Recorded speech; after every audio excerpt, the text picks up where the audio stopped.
At 19, Samuel Hartley buried his father. He stood there at the edge of the freshly turned earth, master of 800 acres of Wyoming trouble.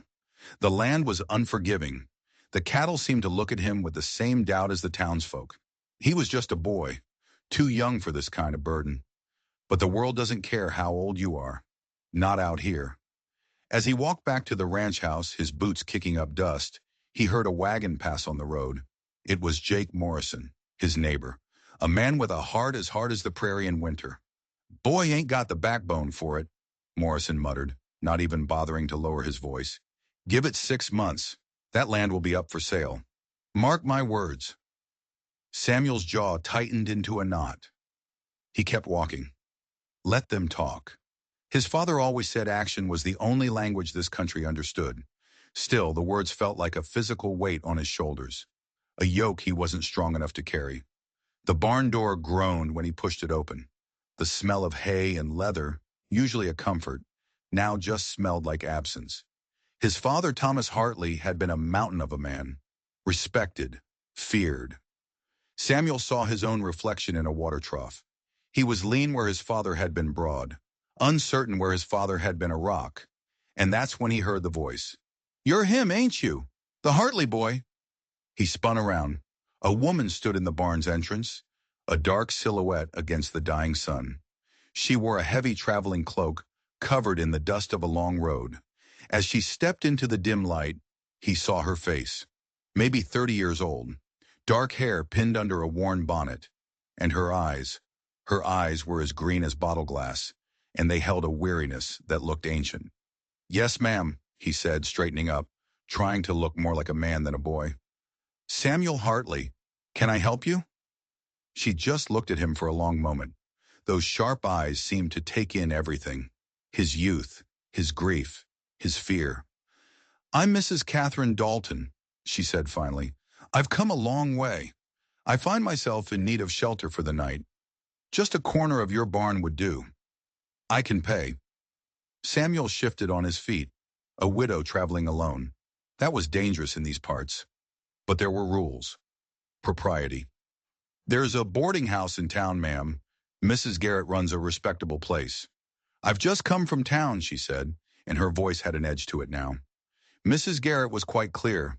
Her establishment has no room for women of uncertain reputation. The words hung there in the dusty air between them. An uncertain reputation. He knew what that meant. Widows who did what they had to do to survive. Women on the fringes. His mother would have sent her packing without a second thought. But his mother was 5 years gone. And his father always said you could measure a man by how he treated those in need. "The barn's warm enough," Samuel heard himself say. The word surprised even him. "There's fresh straw in the loft. I can bring you blankets from the house." Something flickered in her eyes. Gratitude? Or was it surprise? "You're kind, Mr. Hartley," she said. "Kinder than most." He went to the house to get the blankets, trying to ignore the voice in his head that sounded just like Jake Morrison. "Fool boy, letting a strange woman sleep in your barn." When he returned, the evening had turned to purple dusk. She'd already made a nest for herself in the hayloft, moving with the quiet efficiency of someone used to making do. He handed her the blankets. "I'll bring you something to eat," he offered. "No need. I've imposed enough." But he went anyway, returning with bread, dried beef, and a canteen of water. She took them with that same quiet dignity. As he turned to leave, she spoke again. "Your father, I heard about his passing. He was a good man from what folks say." Samuel paused on the ladder. "You knew him?" "Only by reputation. They say he was fair, even with those others might overlook." She looked at him again, those green eyes seeming to pierce right through him. "I wonder if the son takes after the father." "I suppose we'll find out," Samuel said, and the honesty of it startled him. Back in the house, the lamplight felt hollow. He sat at the kitchen table, staring at the account ledgers, debts to pay, cattle to sell. The numbers swam in front of his eyes. The other ranchers were already circling like vultures, just waiting for him to fail. Waiting for Jake Morrison to be right. He couldn't focus. His thoughts kept drifting back to the barn, to the mysterious woman with the sad green eyes, Catherine Dalton. The name meant nothing, but her presence, her very existence on his land, felt like a shift in the world. A stone dropped into a still pond. He finally went up to his room, the old house creaking around him. From his window he could see the barn, a dark shape against a sky full of stars. It was keeping its secrets. And for the first time in his life, Samuel Hartley felt like he had a secret too. That night, he dreamed his father was speaking to him, his voice a feverish whisper. "The land's yours now, boy. But it ain't the land that'll test you. It's the choices you make on it." He woke to the sound of hooves, too many of them. Dawn was just breaking. He dressed fast and stepped onto the porch. It was Jake Morrison, flanked by his two grown sons. They reined in their horses, their faces masks of false concern. "Morning, Samuel," Jake said, his smile all teeth. "Heard you had a visitor last night. News traveled like wildfire in this territory. Can't say that's any of your business, Mr. Morrison. Everything's everyone's business out here, boy. Your daddy understood that, understood the importance of maintaining certain standards." "My father also understood Christian charity," Samuel shot back, a steel in his voice he didn't know he had. One of Morrison's sons spat into the dust. "That woman's trouble. Everyone knows what kind of widow travels alone, seeking shelter in men's barns." Samuel's hands balled into fists. "You'll watch your tongue on my property, Pete Morrison." Jake Morrison leaned forward in his saddle, his eyes cold. "Your property for now, boy, but this land requires a firm hand, a man who makes wise choices. Housing drifters and women of low character, well, that speaks to poor judgment. The only poor judgment I see is three men riding onto another man's land uninvited at dawn," Samuel said, his voice level. "I'll thank you to leave now." Morrison's face went dark. He turned his horse. "You're young, Samuel. Young men make mistakes. But out here, mistakes have consequences. You remember that." They rode off, leaving Samuel on the porch, his heart hammering against his ribs. He had just made a powerful enemy, over a stranger. Then he saw her. Mrs. Dalton was standing at the barn door, watching the riders disappear. She'd heard it all. He walked toward her. "I'll be on my way," she said before he could speak. "I've brought you enough trouble." "The day I let Jake Morrison tell me who can shelter on my land," Samuel said, the words coming out hotter than he intended, "is the day I'm not worthy of it." She tilted her head, studying him in a new way. "You're young to be making such stands." "Maybe, but my father always said a man has to start somewhere." A tiny smile touched her lips. The first one he'd seen. It changed her whole face. "5 nights," she said, her voice soft. "Ma'am, I need 5 nights shelter. After that, I'll be gone. I can work for my keep. Cooking, mending, whatever you need." He should have said no. He knew what the town would say, what it would cost him. But he looked into her eyes and saw the mix of pride and desperation there, and the choice was already made. 5 nights then, he agreed. As the sun climbed higher, Samuel Hartley had the terrifying feeling he'd just lit a fuse. He didn't know what it was connected to, but he knew that when it reached the end, something was going to explode. 5 nights. In this country, 5 nights might as well be a lifetime. The first day passed in a blur of hard work. Samuel mended fences, checked water troughs, anything to keep his mind off the woman who was now cleaning his house. But as evening fell, the quiet of the big house pressed in on him. He found himself at the window staring at the barn, where a faint light glowed through the cracks in the wood. He told himself he was just checking on her, but he knew it was a lie. He knocked softly on the barn door. "Come in, Mr. Hartley." She was in the loft, sitting on a hay bale, a lantern casting dancing shadows around her. She'd taken off her bonnet, and her dark hair was loose around her shoulders. In the warm light, she looked younger, but the weariness in her eyes was still there. "Wanted to make sure you had everything you need," he said, climbing halfway up the ladder. "Your hospitality has been more than sufficient." She looked at him with those green eyes. "Though I suspect that's not why you're here." He felt a flush creep up his neck. "I don't know what you mean." "Don't you?" She stood and moved to the edge of the loft, graceful as a cat. "A young man, all alone, seeking company in his barn at night. What would the good people of town think?" "I should go." "Should you?" She leaned against a beam. Tell me, Samuel Hartley. May I call you Samuel? How long has it been since you've had a real conversation? Not about cattle prices or land deeds, but something more. Against his better judgment, he climbed the rest of the way up. My father wasn't much for talking, he admitted. And my mother, she died when I was 14. Lung fever. Catherine nodded slowly. Loss has a way of shaping us, makes us either harder or softer. Which did it make you? The question was out before he could stop it. Her smile was full of secrets. Both, I suppose, hard enough to survive, soft enough to still feel the hurt of it. She gestured for him to sit. You're wondering about me, about what kind of woman seeks shelter in a stranger's barn. Your business is your own. How refreshingly naive, she said, but there was no mockery in her voice. You've already paid a price for your kindness. The least I can do is satisfy your curiosity. She told him then. A husband, Robert Dalton, 12 years older, a small ranch in Kansas. A man made weak by drought and bad luck. He took to drinking, then gambling. When the debts came due, she trailed off, her eyes looking at something far away. They came at night. 3 men. Robert tried to bargain, but they wanted to make an example. Her voice was steady, but her hands were clenched in her lap. I survived. Robert didn't. I'm sorry, Samuel said, the words feeling small and useless. That was 2 years ago. I've been moving ever since. A widow alone. She doesn't last long in one place, not if she refuses certain propositions. The barn was silent except for the sound of the wood settling. He was so aware of her, of their aloneness.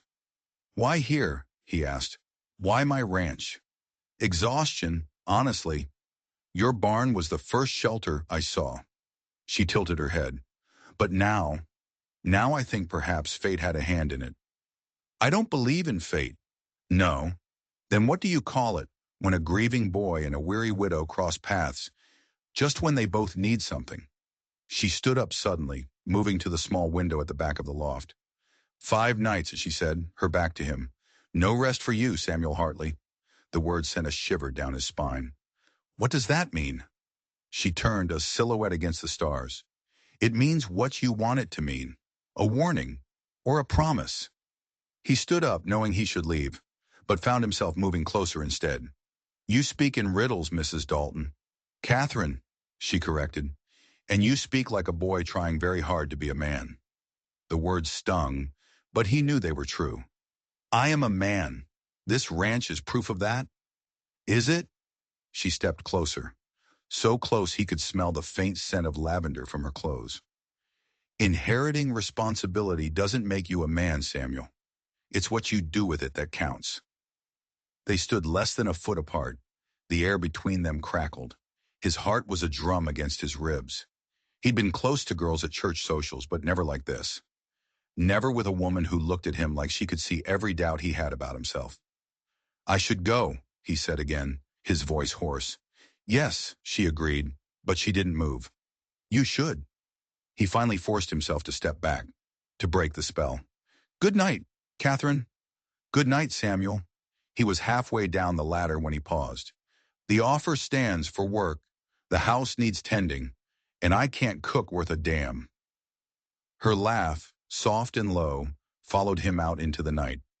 We'll see what tomorrow brings. He barely slept. Her words replayed in his mind. 5 nights. No rest for you. The next morning she appeared in the kitchen and took over, shooing him aside from the smoking coffee pot. She moved with a practiced grace, and soon the house was filled with the smell of biscuits and proper coffee. They fell into an easy rhythm, him on the ranch, her in the house. But he found his eyes drifting toward the windows all day, catching glimpses of her. She was bringing his father's house back to life. That evening, he walked her back to the barn. At the foot of the ladder, she paused. 2 nights down, she said softly. 3 to go. You're counting, aren't you? She replied, and that mysterious smile was back. He returned to the empty house. The second night brought no rest, just as she'd predicted. Through his window, he could see the glow of her lantern. He knew Morrison would be back. The real test was coming. But tonight, in the quiet darkness, Samuel admitted a dangerous truth to himself. He was already hoping those 5 nights would never end. The storm came on the second evening. Clouds rolled in, black and bruised, and the sky opened up. Samuel worked frantically to get the cattle to shelter, the wind tearing at his coat. When he finally stumbled back to the house, soaked and cold, he found Catherine had battened down the hatches. She'd found one of his mother's old work dresses in a trunk, and seeing her in it, in his mother's kitchen, sent a strange pang through his chest. "Storm's going to be a bad one," he said, water dripping from his hat. "The barn roof leaks," she replied, her voice practical. "I noticed last night." His father had meant to fix that roof. "You can't stay out there tonight," he said. She looked up at him, her green eyes unreadable. "And where would you have me stay, Samuel?" The question was a challenge. Propriety be damned. No one deserved to sleep in a leaking barn during a storm like this. "There's a room upstairs," he said, the words coming out firm. "My mother's old sewing room. It's small, but it's dry, and it's practical." She studied him for a long moment, then nodded. "Practical," she agreed, a hint of amusement in her voice. He showed her to the small room at the end of the hall. It still smelled faintly of lavender. "It's perfect," she said, running a hand over a quilt his mother had made. He lingered in the doorway. "I'll be just down the hall." "Samuel!" His name on her lips stopped him. "Earlier, when you said your mother had lung fever, that wasn't true, was it?" He turned back. "How did you know?" "The way you look at her things. The way you avoid the topic." She sat on the edge of the bed. "She took her own life, didn't she?" The words were a physical blow, a secret the whole town knew but never spoke. "The isolation," he said, his voice rough. "The loneliness. This place, it broke her." He found himself telling her everything, how his mother used to cry at night, and then how, one day, she just stopped. He was 14 when he found her, in the barn. "Oh, Samuel." Catherine crossed the room and her hand, warm and gentle, cupped his cheek. "No wonder you're trying so hard to be strong." He leaned into her touch, a wave of grief he'd held back for 5 years, threatening to pull him under. He felt a tear track down his cheek. "The frontier is cruel to gentle souls," she murmured, her thumb brushing the tear away. "But you're not your mother, Samuel, and you're not your father either." "Then what am I?" "Still becoming." The storm raged outside. They stood in the doorway, her hand on his face, the air between them thick with unspoken things. He breathed her name, Catherine, and suddenly the comfort turned into something else, something dangerous. "We should say goodnight," she whispered, but her hand didn't move. "We should," he agreed, but his feet were rooted to the floor. A flash of lightning lit her face, and he saw everything there, the sorrow, the strength, the loneliness that matched his own. He knew in that moment that he was going to kiss her. It felt like standing on the edge of a cliff, the wind daring him to jump. "If you were older," she said softly, "or if I were younger." "I'm old enough," he said, his voice fierce. She put a finger to his lips, silencing him. "If you were older, you'd know better than to want this. And if I were younger, I might not care about the consequences. But we are what we are, Samuel. A widow with a reputation, and a boy trying to protect his inheritance." He understood. In this place, reputation was everything. Crossing that line could ruin them both. "3 more nights," he said, his voice rough. 3 more nights, she agreed. The door closed softly between them. He stood in the hall, his heart a storm inside his chest. Later, near midnight, a crack of thunder shook the house to its foundations. He heard a cry from her room. He was at her door in an instant. "Catherine?" He pushed it open. She was sitting up in bed, clutching the quilt, her face pale in the flashes of lightning. "It's how they came," she whispered, her voice trembling. "The men who killed Robert, during a storm just like this. Every time the thunder cracks, I hear the door breaking. I see their faces." He didn't think. He just crossed the room and sat on the edge of the bed. "You're safe here." She gave a broken laugh. "You're sweet. But you don't know what men like that are capable of. What they tried to do to me. Before I—" She stopped, her hand flying to her mouth. "Before you what?" he asked gently. Her eyes were dark with memory. "I survived. That's all that matters." But he heard what she wasn't saying, Survival, out here, often came at a cost. "Come here," he said, opening his arms. She went to him without hesitation, her body trembling in his embrace. He held her as the storm raged, feeling something shift deep inside him. He wasn't a boy anymore. He was a man, offering comfort to another broken soul. And then she whispered it, the secret she'd been holding back, the truth that would change everything. "I killed one of them," she breathed against his shirt. "Robert's Derringer was in the drawer. When he came for me, I shot him. The others ran. But I'll never forget his face, the surprise, like he couldn't believe a woman would fight back." He held her tighter. "You did what you had to do." "Did I?" "Yes," he said, his voice harsh. "You survived. You're here. That's what matters." She pulled back to look at him, her eyes shining in the dark. "When did you become so wise?" "About 5 minutes ago," he admitted, and it surprised a real laugh out of her. The storm began to fade, but they didn't move. The narrow bed forced them close. The air was charged again, but this time it wasn't about forbidden desire. It was about shared survival, shared secrets. "This is dangerous," she murmured. "Everything worth doing is," he replied. She tilted her face up to his, and the man he'd just become knew what he had to do. The kiss was soft and fierce all at once. It was desperate and tender, a kiss that spoke of sorrow and longing, and a wild, defiant hope. When they finally broke apart, the storm had passed. Moonlight streamed through the window. "3 more nights," Catherine said, but now it sounded like a prayer. "Maybe," he began, but she put her fingers to his lips. "No maybes. Not tonight. Tonight, just hold me. Let me pretend the world outside this room doesn't exist." So he did. They lay together, fully clothed, but more intimate than he'd ever imagined. They shared stories, dreams, and the quiet comfort of not being alone. As dawn approached, they slept, survivors clinging to a life raft. When he woke, she was gone. He found her in the kitchen, making breakfast, dressed and proper, as if the night had been a dream. But the look she gave him over her shoulder, a look of warmth and warning, told him it was real. They were back to pretending, but the storm had washed away more than just the dust. It had washed away the last of his boyhood. 3 nights left, but now it felt like a countdown to either salvation or ruin, and he didn't know which he wanted more. The morning after the storm, the peace was shattered. Jake Morrison rode up, this time with Sheriff Wallace and 2 deputies. It was a declaration of war.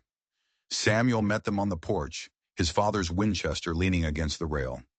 Catherine stood in the doorway behind him, a silent pillar of support. "Samuel," the sheriff said, his eyes tired, "Jake here says the woman staying with you is Catherine Dalton. Says she's wanted for questioning in the death of a man in Kansas." Samuel's blood ran cold, but he kept his voice steady. "Questioning isn't the same as accused, Sheriff." Catherine stepped out onto the porch. "I'm Catherine Dalton," she said, her voice clear as a bell.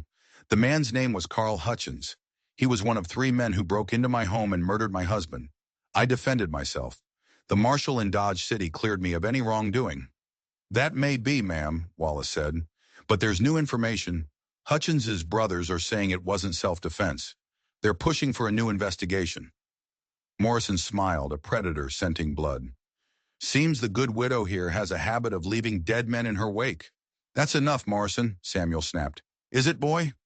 Morrison's eyes glittered. "Your father would be rolling in his grave."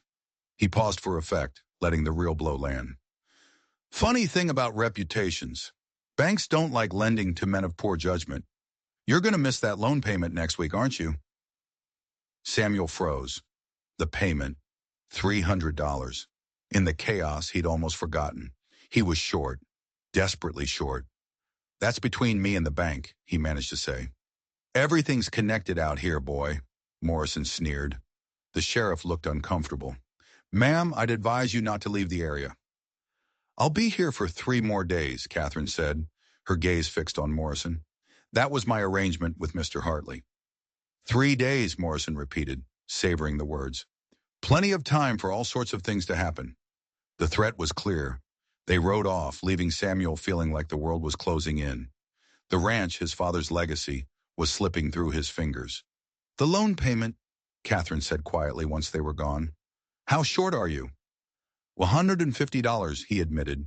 The number tasted like ash in his mouth. "I have money," she said. He stared at her. "What?" "Not much, but enough. Hidden in my saddlebags. It's yours."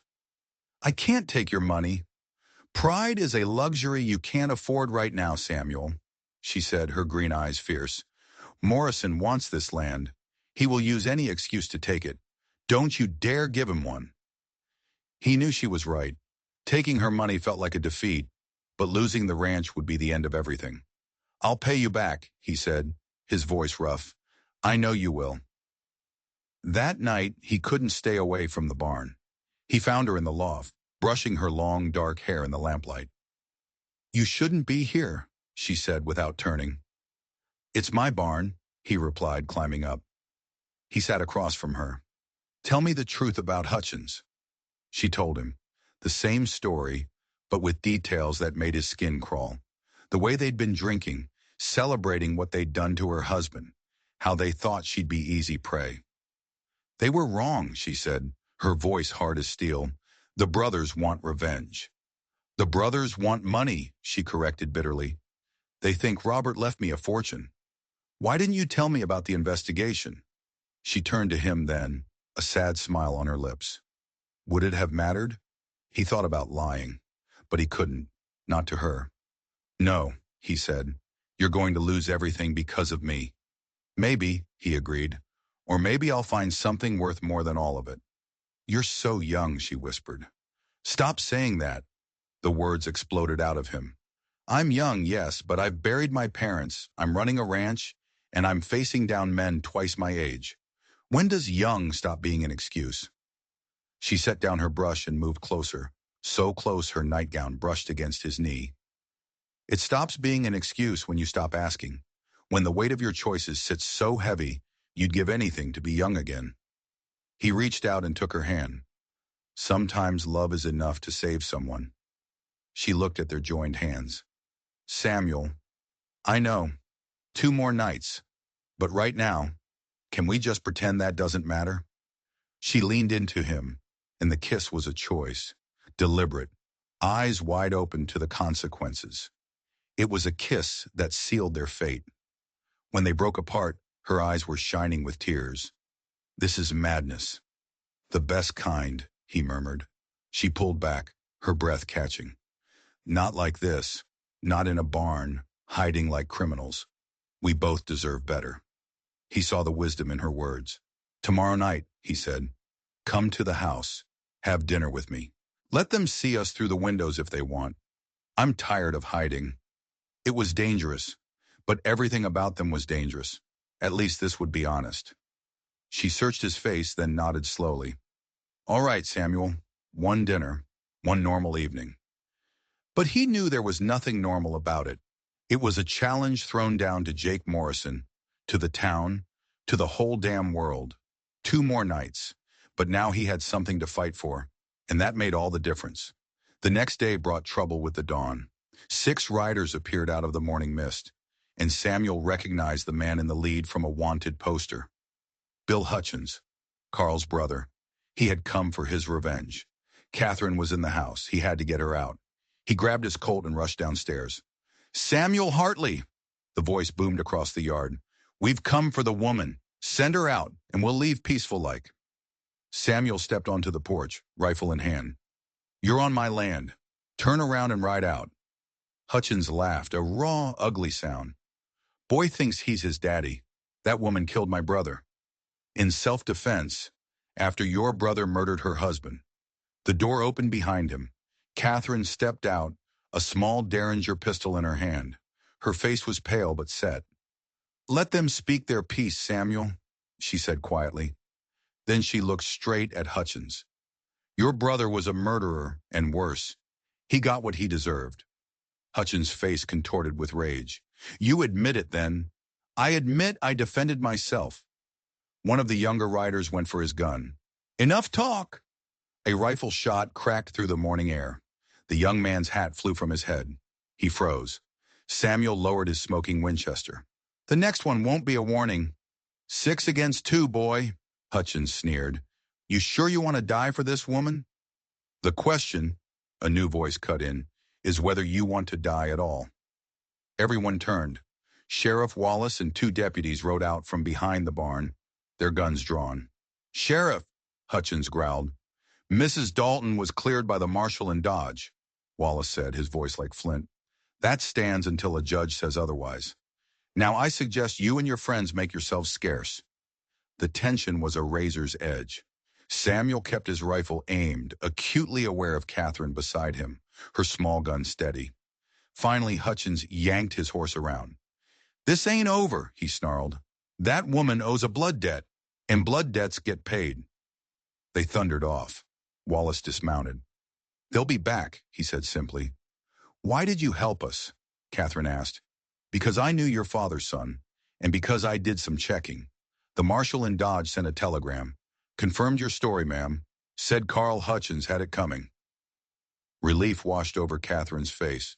But that won't stop a man like Bill Hutchins, Wallace finished. He doesn't want justice. He wants revenge. He looked at Samuel. You sure you want to be in the middle of this? I'm sure, Samuel said without a second's hesitation. After the sheriff left, the quiet felt heavy. You should leave, Catherine said, her voice barely a whisper, before they come back. Is that what you want? What I want, she said, tears in her eyes, is to not have your blood on my hands. Too late, he said, taking her by the shoulders. We're in this together now. She searched his face. When did you become so stubborn? About 3 days ago, when a mysterious widow asked for shelter in my barn. A ghost of a smile touched her lips. 5 nights, no rest for you. I did warn you. Best warning I ever ignored. They spent the day preparing for a war, cleaning guns, boarding windows, organizing ammunition. As evening fell, Samuel found her in the kitchen, rolling bandages. He took a deep breath. Marry me. She dropped the bandage. What? Marry me. Tonight. There's a traveling preacher in town. Samuel, no, you can't throw your life away for me. It's not throwing it away, it's starting it. He took her hand. For the first time since my father died, I feel alive. You did that. I know you're brave and kind and strong. I know that whether we have 5 nights or 50 years, I want to spend them with you. I love you, Catherine. Her composure finally broke. She buried her face in his chest, her shoulders shaking. You impossible, beautiful boy. Is that a yes? She pulled back, wiping her eyes. God help me, it is. They rode to town as the sun set the sky on fire. The ceremony was short, held in the preacher's parlor with his wife as a witness, a plain gold band from the general store. When she signed the register, her hand trembled as she wrote Catherine Hartley. On the ride home, under a blanket of stars, he helped her down from her horse. No regrets? He asked. 1,000, she whispered. But not about this. Never about this. That night, for the first time, they went upstairs together, to his room, their room. This is our 4th night, she said. Tomorrow we face whatever comes, he said, drawing her close. But tonight, you're my wife, and I'm your husband, and nothing else matters. The kiss was deep and true, a promise made in the shadow of death. He finally understood what it meant to be a man. It wasn't about land or strength. It was about binding your life to another's, to choosing love when every sensible voice told you to run. For a few stolen hours, they created their own world. If it was all they ever got, it would be enough, because love had conquered fear, and hope was burning brighter than all the shadows gathering at their door. The 5th dawn broke, painting the sky the color of blood. Samuel woke with Catherine in his arms, and then he heard it, the thunder of hooves. They're here, she whispered. They dressed like soldiers preparing for battle. Downstairs they took their positions at the windows. But it wasn't the Hutchins gang, it was worse. Jake Morrison leading 20 men, the banker, Harold Fitzgerald, and a dozen hired guns. Morrison held up a piece of paper. Samuel Hartley, I've got a court order. Says you're harboring a wanted fugitive. Voids your claim to this land. You've got 1 hour to vacate. What judge? Samuel yelled back. A judge in my pocket, was the unspoken answer. We'll fight it in court, Catherine said. With what? By the time we find a real judge, Morrison will own this place. Samuel's jaw was a block of granite. No, this ends today. He stepped onto the porch. Morrison, you want this land? Come and take it. Burn them out, Morrison roared.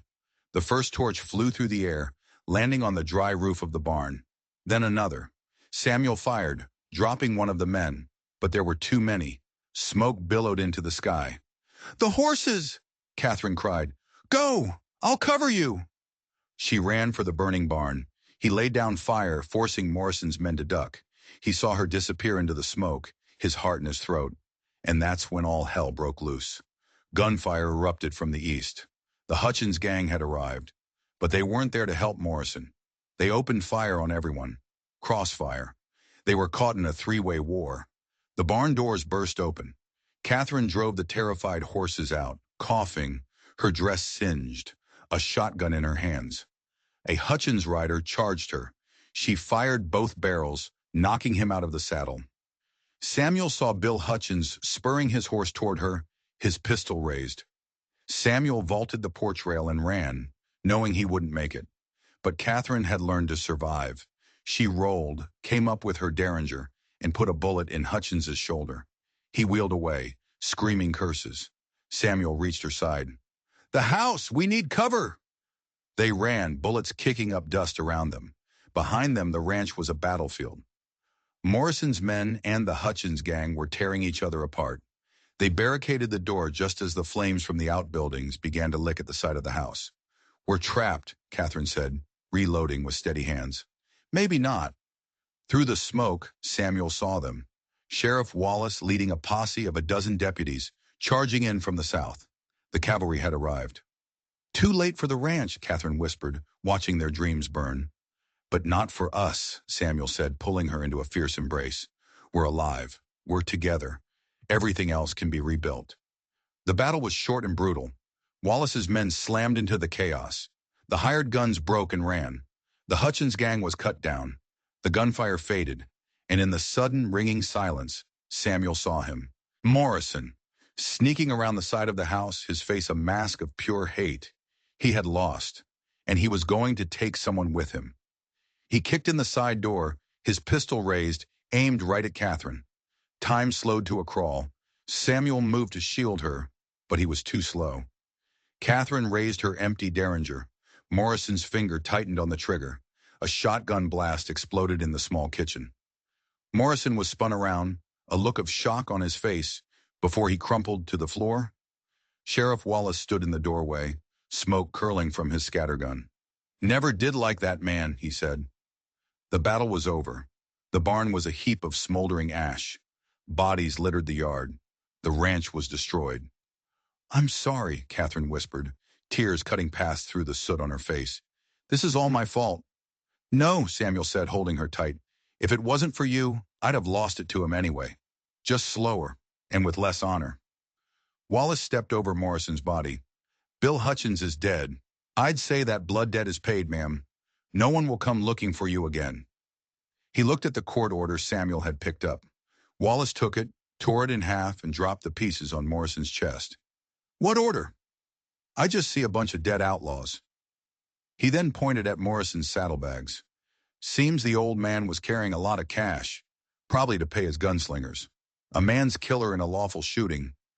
I'd say that money belongs to whoever has the strongest claim. Like, say, the man whose land he was trying to steal. As the sun set on their fifth day, Samuel and Catherine Hartley stood hand in hand in the ashes of their old life. The house was scorched but standing. The fifth night, she said softly, I told you, no rest. You were right, he said, surveying the ruin, but you were also wrong. She looked at him. You said 5 nights, but I'm planning on 5,000 more. 10,000, however many we get. She smiled through her tears. That's a lot of restless nights. I can think of worse fates. As they walked toward the damaged but defiant house, he asked, No regrets? She squeezed his hand. Only one. What's that? I should have asked for 10 nights, she said, and her laugh was like silver in the twilight. 5 wasn't nearly enough. They went inside. Outside, the wind whispered through the prairie grass. The Hartley ranch would rise again, stronger. And if anyone ever asked how young Samuel Hartley held his land and won his bride in the same violent week, he would just smile. He'd say she warned him he wouldn't get any rest, and he should have listened. But they both knew the truth. Some storms you don't run from. You hold on tight to what matters most. In the wild heart of the frontier, they had chosen love, and they never looked back. 3 days later, they stood in the town meeting hall. It was their final trial, the court of public opinion. A woman of questionable character, screeched Mrs. Garrett, the boarding house owner, has brought death and destruction to our town. She should be run out. Samuel felt Catherine tense. With respect, Mrs. Garrett, Samuel's voice rang out, the only destruction came from men trying to steal my land. My wife defended herself, unless self-defense is a crime in this town. Your wife, the banker Fitzgerald sputtered. The next word out of your mouth better be lady, Sheriff Wallace warned from the doorway. Then Catherine spoke, her voice clear and strong. You're right to be angry. Violence came to your town because of me. But what was my alternative? When my husband was murdered, should I have died too? When his killers came for me, should I have submitted? I am tired of apologizing for being alive. Pretty words, Mrs. Garrett sniffed. What am I? Catherine's eyes flashed. A widow who refused to accept charity? A woman who defended herself when attacked? My father built this ranch on courage, Samuel said, standing beside her.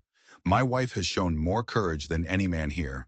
If this town can't see that, then it's not the place I thought it was. The room was silent. Then one by one, people began to stand. The blacksmith, the family who ran the restaurant, the school teacher. Not a majority, but enough. It was a start. Old Doc Pritchard stood, leaning on his cane. Morrison was bleeding this town dry for years, and we all looked the other way. These two had the courage to fight back. I'm investing in the Hartley Ranch. Seems like a good bet to me. That one act shifted the tide. That evening, they walked their damaged land. We won today, Catherine said, but the real fight is just beginning. We'll do it together, Samuel said. We'll make this ranch a place of refuge. Fair wages, second chances, everything Morrison's wasn't. They stood in the ruins of the barn, planning the new one, the setting sun turning the wreckage to gold, destruction into possibility. We'll build a school here too, Catherine declared suddenly. For all the children on the outlying ranches? Samuel just laughed. My wife. Either going to save this town or scandalize it to death. Can I do both? She asked with that smile that still turned his world upside down. 6 weeks later, the frame of the new barn rose against a winter sky. The ranch was a hive of activity. Men worked, earning fair wages. Supplies arrived from town. The Hartley Ranch was being reborn, not just with lumber and nails, but with hope. Doc Pritchard brought news from the Capitol. The corrupt judge was under investigation. The Hartley name was cleared. Word of what they were doing, building a community, not just a cattle empire, was spreading. You've started something, son, Doc said, whether you meant to or not. That night, the first heavy snow fell, blanketing the prairie in a clean, white sheet. It was the 6th night since their world had almost ended. 5 nights, Catherine murmured as they lay by the fire. Who would have thought 5 nights could change everything? 6 now, Samuel corrected, kissing her. And tomorrow makes 7. Are you going to count them all? Every single one, he promised, until we're old and gray. He looked at his wife, this woman who had brought chaos and salvation in equal measure. The weary widow was gone. In her place was a leader, a builder, his partner. You were right, he said, that first night. You warned me I'd get no rest. She traced a pattern on his chest. Was I warning you about trouble or something else? You were warning me, he said, catching her hand and bringing it to his lips. That loving you would be the adventure of a lifetime. That 5 nights with you would be worth more than 50 years of safety. Morning would bring more work, the barn to finish, the school to plan, a community to heal. But tonight they had everything, each other, a future to build from the ashes. The Hartley Ranch became a legend, not a legend of gunslingers and outlaws, but of something rarer. A story of how two broken people refused to let the hardness of the world make them hard, how they built a haven, and how a love forged in fire became the foundation for a new kind of West. Thank you for joining me on this journey. I hope Samuel and Catherine's story stayed with you. Where are you listening from? Let me know in the comments below. If you enjoyed this tale of the untamed West, don't forget to subscribe for more stories of courage, passion, and the indomitable human spirit. Share your thoughts on Samuel and Catherine's journey. Did their love story capture the essence of the frontier for you? Until next time, partners.